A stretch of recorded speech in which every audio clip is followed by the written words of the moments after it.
当解放的鼓点再次敲响，当不屈的灵魂跨越炼狱，连接过去与未来最真实热烈的渴望。900年前到底藏了什么秘密？大家好，我是朱二笨，海贼王100092话，暴君熊圣地暴走事件已更新，四皇出击，再战未来。就在未来岛激战爆发的前一天，圣地玛丽乔亚也发生了一起骇人听闻的暴走事件。不久前逃走的暴君巴索罗缪大雄，竟然徒手爬上了红土大陆，再次闯入了圣地。天龙人还在欢呼无敌的奴隶大雄回来了，但情况急转直下，守卫们一拥而上，用无数铁链捆住大雄，依然无法封锁他的行动。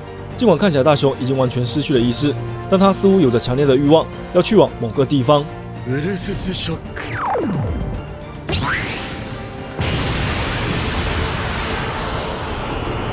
前往下七武海的强大战力震动世界之巅，通往众神之地的门楼被夷为平地。等浓烟散去，一个身影挡在了大雄道路的尽头。你在干什么啊，大雄？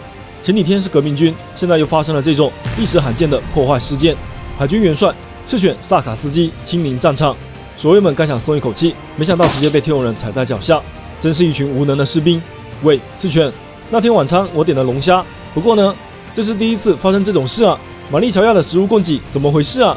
先把那事放一边吧，我受伤了啊！那个暴君熊只不过是个奴隶，快把他处决了！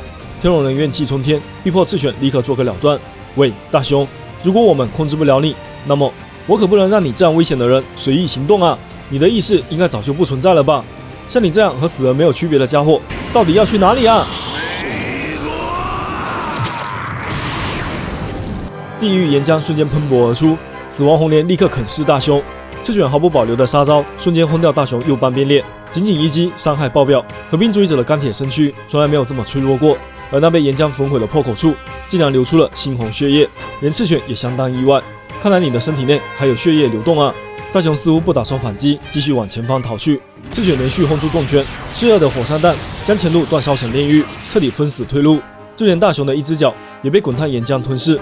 大雄似乎强忍着痛苦，突然发动肉球果实的能力，将自己原地拍飞，消失得无影无踪。大雄的一系列怪异行为，让赤犬回想起了那场改造。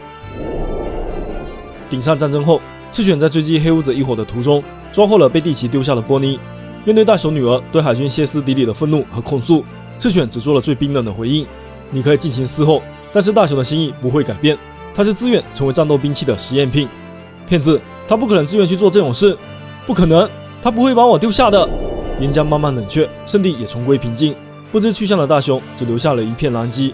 这下天龙人开始发飙了，指着赤犬一顿臭骂：堂堂海军元帅，居然让一个奴隶当面逃掉了！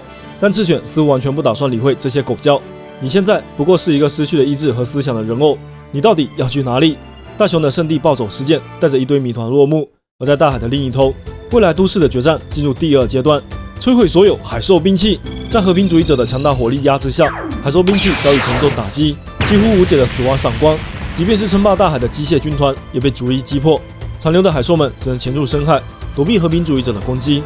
海军终于拿下了这场登陆战的胜利，大批兵力杀入工厂城，完成弹尖岛陆地的占领。现在所有人的焦点都在上方的小空岛。海军大将黄猿只身一人闯入了海贼巢穴，蛇人路飞轰出暴风急雨，大将黄猿抬手漫天光火，两大超级战力上演激情对轰，一时分不出胜负。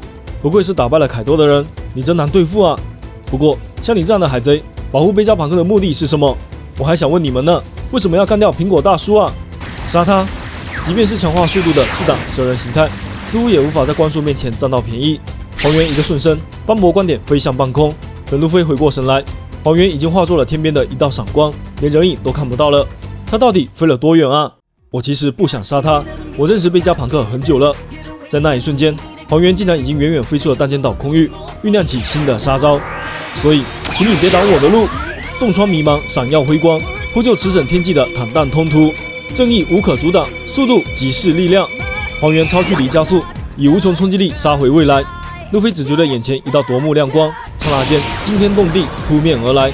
光速踢 Pro Max 版一脚踹飞蛇人，4环超新星秒变飞火流星。贝加军团1号正抱着30号跑路，突然发现身后亮了起来。黄猿盯着眼前奔跑的机器，过去贝加庞克完成发明那激动的样子应犹在耳，这就是人类梦想中的巨型机器人。而现在黄猿轻脚送出了炮弹，将彻底摧毁这个美梦。路飞直接撞上了贝加军团1号，将巨型机器人拦腰截断。光速的强大冲击力一路裹挟着路飞，径直撞上了边界穹顶，再次引发剧烈爆炸，天空绽放起灿烂的四环烟花。弗兰奇和波尼也被倾覆的机器人甩飞，和3.0号一起砸向地面。幸好空岛云层足够软弹，莉莉丝刚起身就喊着另外2个人赶紧开溜，因为真正的 Man 从不回头看爆炸。贝加军团1号就在3人身后炸成了今天最响的礼炮，转移计划宣告失败。3.0号也倒在了地上，不知道损伤如何。弗兰奇正想要发飙，眼前突然一亮，靓仔出现了。黄猿，你这个混蛋！波尼，你长大了许多，现在的年轻人成长得真快啊！你也很恨那个人吧？我被命令干掉你所憎恨的贝加庞克博士。我的目标敌人已经不是他了。波尼抡起机械伤害，突然发动袭击，没想到黄猿以极快速度瞬间躲开了攻势。哇，慢一点啊！别逼我在这次任务中伤害太多我认识的人。黄猿漫不经心的一脚点中波尼的后脑勺，整个人瞬间起飞。光速踢的强大冲击力直接把波尼送出岛屿。不好，那边是……在一片惨叫声中，波尼撞上边界穹顶，再次引发爆炸。愤怒的弗兰奇双手搓起激光，准备攻击黄猿。然而一转眼，黄猿已经不见了。他去哪了？难道说本体有危险？弗兰奇立刻拿起电话筒联络实验室的同伴。乌索普接起电话，原来众人也正在担心刚刚听到的一声巨响。贝加朋克们突然欢呼起来，终于成功破解了密码。你看到了吗？什么混蛋！你们这些该死的天才！弗兰奇军，穹顶现在可以解除了。你们用贝加军团1号把船转移到岛的后方了吗？关于那个的话，贝加朋克，你的逃跑计划已经失败了。那个梦之巨型机器人已经炸成了碎片。敌方大将就这样堂而皇之现身实验室中心，带来振奋人心的好消息。啊，完蛋了！请理解一下，即便对我来说，这也是一件艰难的任务，我不会拖太久的。黄猿平静地宣告死亡。贝加朋克突然眼前一亮。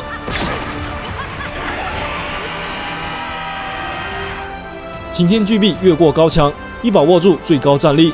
五党路飞及时赶到，给海军大将一点小小的4环震撼。黄猿被迫继续加班。终于出现了吗？这就是传闻中的你竟敢把我踢下去！我穿过了2次穹顶，还以为要死了呢。路飞扒在实验室屋顶，嬉笑怒骂。解放之鼓的声音穿透穹顶，响彻全岛，传到了废料场内。